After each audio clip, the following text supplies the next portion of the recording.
এই চ্যানেলে সম্প্রচারিত সকল খবরই সচেতনতামূলক এবং শিক্ষণীয়, কোনো কিছুই প্রভাবিত নয়। আজকে আপনারা সকলেই জানেন যে জয়নগরের বুকে একটা অত্যন্ত লজ্জাজনক ব্যাপার ঘটেছে। আমাদের ঠিক যেমন অভয়ার ন্যায় বিচারের দাবিতে আমরা একটা লড়াই লড়ছি, আপনারা দেখতে পাচ্ছেন আমাদের সহযোদ্ধারা আমরণ অনশনে রয়েছেন। আমাদের যে 10 দফা দাবি, সেই দাবির সামনে রেখে আমরা যেমন বলেছিলাম যে অভয়ার ন্যায় বিচার চাই এবং আর একটাও অভয়া যাতে না ঘটে সেটাও যাতে আমাদের একটা দাবির অংশ। সেই জায়গার মধ্যেই আমরা দেখলাম যে এই আন্দোলনের মাঝখানে আজকে আমরা দেখলাম যে জয়নগরে ক্লাস 4-এর একজন বাচ্চা মানে শিশু, তার সাথে এরকম ঘটনা কিন্তু ঘটলো।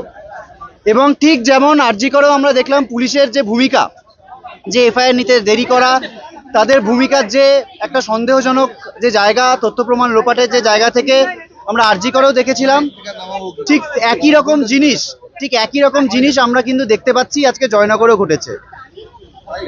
ঠিক যেমন আমরা দেখলাম যে শহরের বুকে আরজি কর যেমন একটা এপি সেন্টার, এরকম একটা জায়গায় অন ডিউটি একজন ডাক্তারের সাথে এরকম ঘটনা ঘটেছিল, ঠিক তেমনি একটা গ্রামের বুকেও কিন্তু আজকে একই রকম ঘটনা ঘটলো।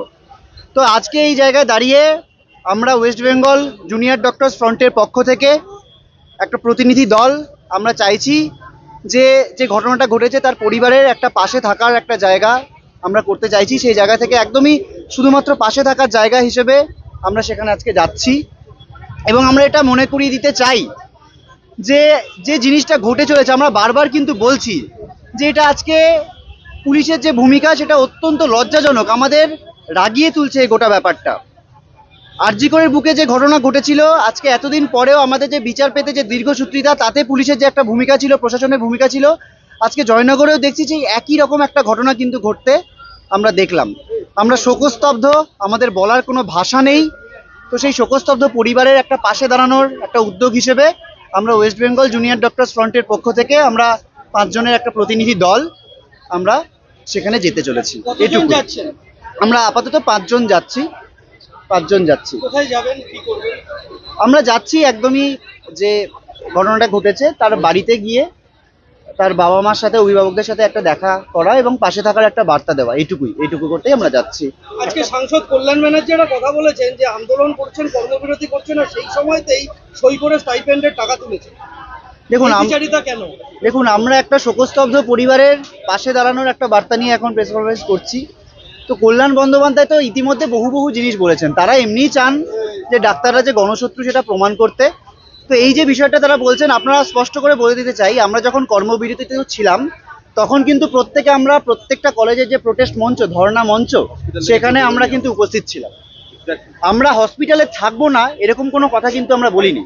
আমরা কর্মবিরতিতে যখন ছিলাম তখন কিন্তু আমরা প্রত্যেকে হাসপাতালে উপস্থিত থেকে সেই ধর্ণা মঞ্চে থেকে এবং সেই ধর্ণা মঞ্চে আমাদের প্রতিবাদকে কিন্তু করছিলাম। সেটা আরজি কর হোক, medical college, SSKM, North Bengal, Sagar Dutta, প্রত্যেকটা জায়গায় নিজস্ব ধর্ণা মঞ্চ ছিল। তো সেই জায়গা থেকেই আমরা যে উপস্থিত আছি, আমরা যে প্রতিবাদ করার নামে বাড়ি গিয়ে ছুটি কাটাচ্ছি না, সেটা প্রমাণ করার জন্যই কিন্তু আমরা প্রত্যেকদিন গিয়ে, এবং সেটা সিনিয়র ফ্যাকাল্টি যারা ঊর্ধ্বতন কর্তৃপক্ষ তাদের সাথে কথা হয়েই আমরা কিন্তু সেই সাইন করতাম এবং সেই প্রোটেস্ট মঞ্চে গিয়ে বসতাম।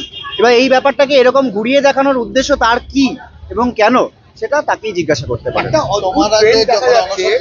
আক্রমণ জারি রয়েছে, আবার একটা কথা বলেছে যে তোমরা প্ররোচিত হয়ে অনশনে নেমেছ, তোমাদের শরীর খারাপ হলে তার দায় যারা প্ররোচনা দিচ্ছে সরকারের দায়, তোমরা বলেছিলে সরকারের। কে দিচ্ছে প্ররোচনা সেটা তো আমরা জানতে চাই। ওনাকে উল্লেখ করতে বলুন কে প্ররোচনা দিচ্ছে, এবং একদম স্পষ্ট কথা বলছি, আমরা কারোর প্ররোচনায় এই পথে এগোইনি।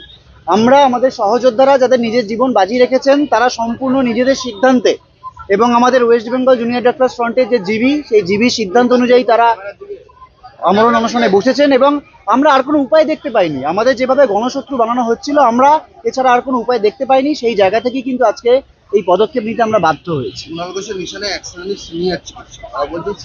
কুণাল ঘোষের নিশানায় কে কি এটা জানতে আমরা একদমই ইন্টারেস্টেড নই। আমরা বারবার বলেছি অনশন করছি, আমরা একটা যে দাবি নিয়ে আমরা অনশন করছি সেই জায়গায় দাঁড়িয়ে এখন যদি প্রশ্ন ওঠে কার প্ররোচনায়, আমার মনে হয় এই প্রশ্নগুলো বা এই বিষয়ে প্রতিক্রিয়া দেওয়া আমাদের খুব একটা প্রয়োজন নেই। যারা বলছেন যে দাবিগুলো করেছি সেই দাবিগুলোকে যাতে তাড়াতাড়ি মেটানো যায়, যাতে এই সমস্ত যে ছেলেমেয়েরা যারা বসে আছে অনশনে তাদেরকে অনশন থেকে যাতে অব্যাহতি দেওয়া যায় সেই চেষ্টাটা করলে আমার মনে হয় ভালো। পরনিন্দা পরসমালোচনা চিরকাল ছিল, আছে, থাকবে, সেটা আমরা আটকাতে পারবো না। আমরা যেটা করছি আমাদের কাজ করে যেতে হবে, কাজ করছি এবং সেই কারণেই আজকে আমরা জয়নগরে যাচ্ছি। একটাই প্রশ্ন ছিল, একটা অদ্ভুত ট্রেন্ড দেখা যাচ্ছে। আরজি করের নির্যাতিতার পরিবারকে পুলিশ টাকা অফার করেছিল গোটা ঘটনা চেপে যাওয়ার জন্য। জয়নগরে তোমরা আজকে যাচ্ছ, সেখানেও সেই নাবালিকার আত্মীয় অভিযোগ করছেন তাকে পুলিশ বারবার টাকা অফার করছে যাতে অভিযোগ প্রত্যাহার করে নেওয়া হয়। আগে পিসির সঙ্গে একটা ঘটনা ঘটেছে, তার বাড়ি সমস্ত কিছু কি প্রতিকারী এভাবে কিনে নেওয়া যায়? তো এই ব্যাপারটাই কিন্তু আমরা আরজি করে যে ঘটনা ঘটেছিল 9 তারিখ, তারপর কিন্তু আমরা এই জিনিসটা দেখেছিলাম। আমাদের যে আন্দোলনকে এতটা বৃহত্তর করতে হয়েছে তার পেছনে ঠিক যেমন ঘটনাটি রয়েছে, ঘটনাকে চাপা দেওয়ার পেছনে তথ্য প্রমাণ লোপাট, আমি এইগুলোকে তথ্য প্রমাণ লোপাটই বলবো। সেখানে পুলিশ প্রশাসন, স্বাস্থ্য প্রশাসনের ভূমিকা আমরা আমাদের অভয়ের ক্ষেত্রে দেখেছিলাম, আজকে জয়নগরের ক্ষেত্রেও কিন্তু আমরা সেই একই জিনিস দেখতে পাচ্ছি। তো সেই জায়গায় মনে হচ্ছে যে এই যে ট্রেন্ড, এই ট্রেন্ডটা কিন্তু আজকে গ্রাম থেকে শহর, আরজিকর থেকে জয়নগর সব জায়গায় রয়েছে। আমাদের প্রতিবাদটা কিন্তু সেই জন্য সব কিছুর জন্যই জারি রয়েছে।